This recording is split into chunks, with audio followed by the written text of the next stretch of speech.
आपको पता है आप किस खुदा की इबादत करें? किस खुदा की इबादत करें? जिस खुदा ने सूरज को रोक दिया, जिस खुदा ने चांद को रोक दिया, जो खुदा यशुआ के साथ था, क्या वो खुदा आपके साथ नहीं है? आमीन। क्या वो आपके साथ कलाम नहीं करता? क्या आपका उसके ऊपर यकीन नहीं है? क्या वो खुदा वादों से मुकर सकता है? क्या वो खुदा कलाम तब्दील कर सकता है?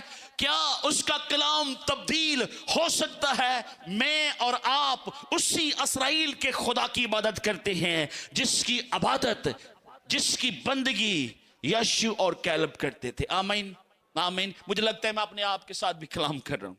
I am very happy. मुझे नहीं पता मैं किस किस किस के साथ खुदा उनका कलाम। और बहुत दफा जब हम कमजोर होते हैं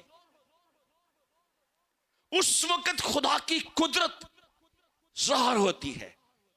बहुत दफा हम समझते हैं मैं जिस प्रोसेस से गुजर रहा हूं पादरी साहब को नहीं पता, मुझे पता है। आप सही सोच रहे हैं, पादरी को नहीं पता पर खुदावंद को पता है।